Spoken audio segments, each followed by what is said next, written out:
Estamos ya llegando, voy a poner en pantalla, estamos ya llegando a un nivel crítico.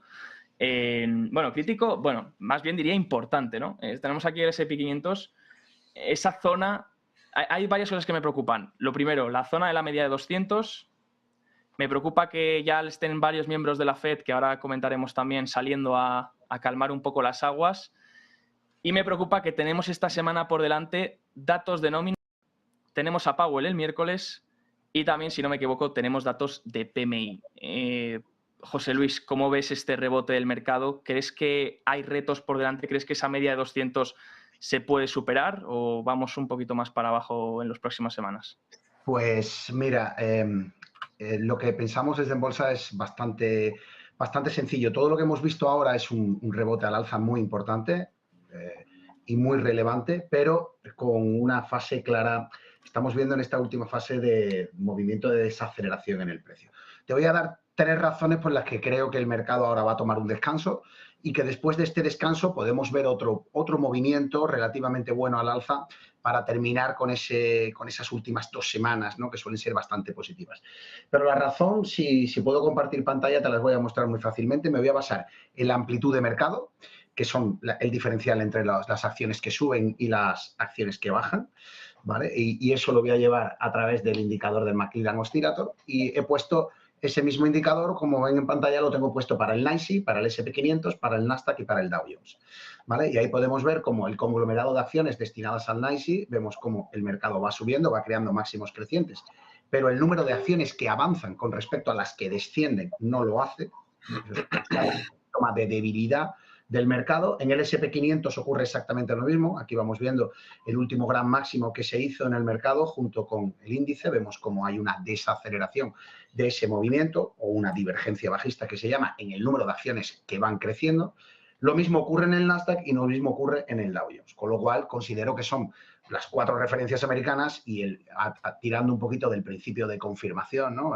De la teoría de Dow, donde las cosas tienen que ocurrir de una manera consensuada, pues los 4 índices muestran una clara desaceleración desde el punto de vista de la amplitud.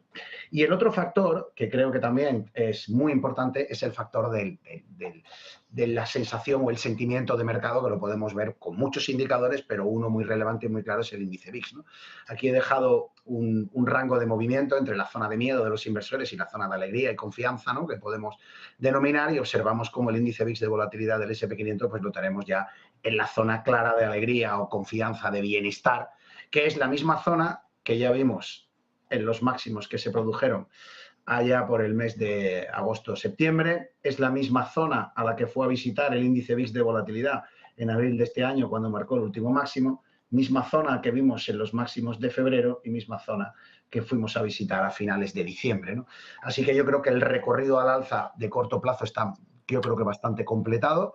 Ahora bien, vendría una fase de corrección donde el mercado se tomará un tiempo para descansar en estas próximas semanas. Yo te diría que hasta el día 15 de diciembre aproximadamente, y a partir de ahí podría venir una nueva etapa positiva para que el año termine más o menos en los niveles en los que está, poquito más arriba, poquito más abajo, pero más o menos en los mismos niveles, pero trabajando con dientes de sierra, que es lo que le gusta hacer al mercado, ¿verdad? Muchas gracias, José Luis. Víctor, ¿cómo lo ves tú? Ha comentado amplitud, ha comentado el VIX, niveles que vigilamos todas las semanas contigo también. ¿Cómo lo estás viendo? ¿Ves también esa amplitud reduciéndose en la mayoría de índices?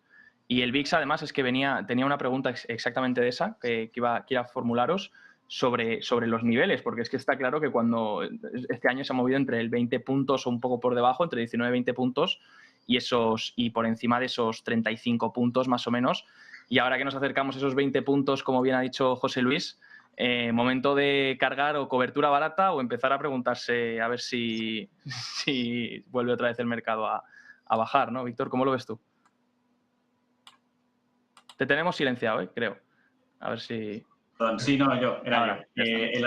Un poco en la misma línea que José Luis, efectivamente, porque el VIX, según tengo en pantalla, como decía, pues efectivamente llegamos a la zona de 19, que es un soporte relativamente fuerte, así lo confirmó precisamente en la zona de mayo, de abril, también a finales de febrero. Por lo tanto, igual que decía que era muy positivo a priori haber perdido la zona de 27 y que a partir de ahí podíamos ver nuevos momentos alcistas para el mercado, sí que soy ahora un poquito menos positivo con el mercado debido a que precisamente ha llegado a una zona bastante relevante. Que no quiere decir que el mínimo o el rebote, ¿no? O incluso la caída sea hoy o sea mañana, que esto podría dejar una zona de confluencia, como dejó precisamente aquí en agosto, e ir formando ese pequeño techo con el paso de los días. Pero lo que sí que está claro es que bajar de los 19-18 puntos al VIX le va a costar mucho y eso significa que toca un rebote del miedo y, por supuesto, eso vendrá acompañado de caídas en el SP. Algunos ratios que hemos ido mirando también otras semanas. El número de acciones, precisamente, que están subiendo dentro del Nasdaq versus el NYSE, por si la amplitud de mercado efectivamente veíamos cómo se estaba mejorando en estas últimas semanas, un poco el índice de, no me gusta decir de chicharros, pero sí de acciones más pequeñas que están cogiendo fuerza con respecto al índice. Aquí, si empezáramos a ver cómo está formando el NYSE, esta especie de techo, y se nos fuera de nuevo para abajo, pues efectivamente tendríamos un problema, ¿no? Tendríamos de nuevo un problema en la amplitud, ¿no? Como también comentaban, el oscilador McClellan, vemos una divergencia clara. Efectivamente, estamos viendo un techo y cada vez máximos más altos, pero a la verdad que precisamente a dicho oscilador le está costando muchísimo. Ya prácticamente le costó subir de la zona de 90, en el anterior rebote le costó subir de la zona de 70 y ahora prácticamente ha llegado a la zona de 50. Esto, visto el rebote que trae el mercado americano en su conjunto, pinta que no va a ir por arriba los puntos. Y sí que hemos iniciado en Planeta Bolsa una cobertura de agorero, ¿no? del sistema de agorero precisamente, que busca divergencias entre la amplitud de mercado, ¿no? con la llegada de los nuevos mínimos. Unos nuevos mínimos por encima de 40 durante varios días daba señal precisamente para entrar en corto y proteger parte de la cartera en el mercado, y es un poco actualmente lo que estamos esperando, una caída o bien que dé salida este indicador, pero a priori quizás vengan unas cuantas nubes en el mercado.